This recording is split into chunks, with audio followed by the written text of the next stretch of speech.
జోగి రమేష్ అరెస్ట్ని తీవ్రంగా ఖండిస్తున్నారు వైఎస్ఆర్సీపీ నేతలు.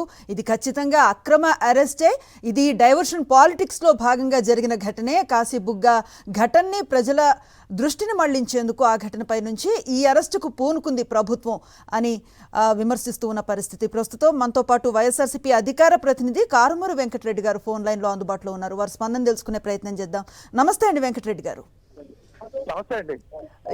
ఈరోజు ఉదయం జోగి రమేష్ గారిని అరెస్ట్ చేయడాన్ని మనం చూస్తూ ఉన్నాం. అయితే ఈ టైమింగ్ కానివ్వండి, పోలీసుల మోహరింపు కానివ్వండి, ఇంతకుముందు విష్ణు గారితో మాట్లాడితే మల్లాది విష్ణు గారు చెప్తూ ఉన్నారు, ఈ రోజు ఆయన అరెస్ట్ చేయడానికి వచ్చినటువంటి పోలీస్ బందోబస్తు ఏదైతే ఉందో ఇది గనక నిన్న కాశీబుగ్గలో ఉండుంటే అక్కడ అంతమంది చనిపోయే పరిస్థితే ఉండేది కాదు అన్న మాటను కూడా చెప్తున్నారు. మీరు ఎలా చూస్తున్నారు?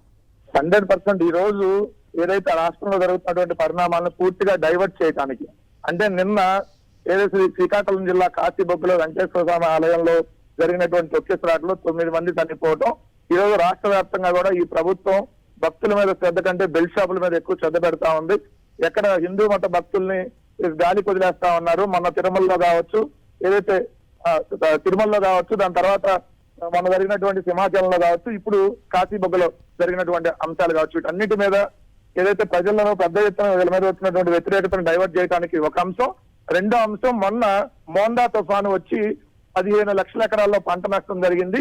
2 లక్షల మందికి పైగా రైతులకి ఈ రోజు దానికి సంబంధించినటువంటి పంట నష్టపరిహారం ఈ ప్రభుత్వం అందించేటటువంటి పరిస్థితిలో లేదు. ఎందుకంటే పంటలకు సంబంధించినటువంటి ఉచిత పంటల బీమా ఈ ప్రభుత్వం చెల్లించలేదు. దాని మీద ప్రతిపక్ష నాయకుడు మాజీ ముఖ్యమంత్రిగా ఉన్నటువంటి జగన్మోహన్ రెడ్డి గారు దాన్ని ప్రస్తావిస్తూ ఇప్పుడు రైతాంగం మొత్తంలో తీవ్రమైన చర్చ జరుగుతుంది. ఎందుకంటే ఇప్పటికే 2,25,000 కోట్లు అప్పు చేశారు. కనీసం రైతులకి 1,000 కోట్లు పెట్టి బీమా కూడా చెల్లించలేనటువంటి పరిస్థితిలో ఉంది. ఇది ఒక రెండో అంశం. ఏదైతే మొన్న బస్సు ప్రమాదం బెల్ట్ షాపుల వల్ల జరిగింది, దాని మీద ఆల్రెడీ కేసులు కూడా నమోదు చేస్తా ఉన్నారు, ఏదైతే అక్రమంగా కేసులు. సో ఈ అన్ని అంశాలను డైవర్ట్ చేయడానికి ఈ రోజు ఈ జోగి రమేష్ గారిని అరెస్ట్ చేయడం జరిగింది. సో చంద్రబాబు నాయుడు గారు ఇప్పుడు ఫ్యామిలీతో లండన్ వెళ్తున్నాడు. ఏదో భువనేశ్వర్ గారికి అవార్డు ఇస్తారంట, దాన్ని తీసుకోవడానికి. ఈ అంశాలన్నింటినీ డైవర్ట్ చేయడానికి ఇప్పుడు జోగి రమేష్ గారిని అక్రమంగా అరెస్ట్ చేయడం జరిగింది. అసలు ఇది ఈ లెక్కలకు సంబంధించినటువంటి దాంట్లో 48 కోట్ల క్వార్టర్ బాటిల్స్ ని అక్రమంగా తయారు చేసింది తెలుగుదేశం నాయకులు, అక్రమంగా అమ్మింది తెలుగుదేశం పార్టీ వైన్ షాపులు, అక్రమంగా అమ్మింది తెలుగుదేశం పార్టీ బెల్ట్ షాపులు.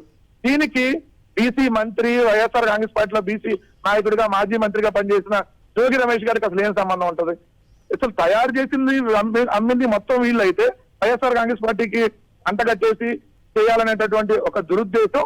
ఇలా బెదిరించేస్తే కేసులు పెడితే వైఎస్ఆర్ కాంగ్రెస్ పార్టీ వాళ్ళు ఏమైనా యాక్టివ్ గా ఉండకుండా ఉంటారనేటువంటి దురాలోచన వల్ల ఉంది. ఒక్కటైతే చెప్తా ఉన్నాం, ఎన్ని కేసులు మీరు పెడితే అంత బలంగా వైఎస్ఆర్ కాంగ్రెస్ పార్టీ పనిచేస్తున్నట్టు విషయం గుర్తుపెట్టుకోమని చెప్పి ఈ ప్రభుత్వానికి హెచ్చరిస్తున్నా. ఈ ప్రభుత్వ పతనం ఆల్రెడీ బిగినైంది. అందుకనే వీళ్ళు ఏదో విధంగా అక్రమ అరెస్టులు చేసి టాపిక్ డైవర్ట్ చేయాలని చూస్తున్నారు అనేది ఈ రోజు ప్రజలు కూడా అనుకుంటున్నటువంటి అంశం. Right, thank you for your reaction అండి.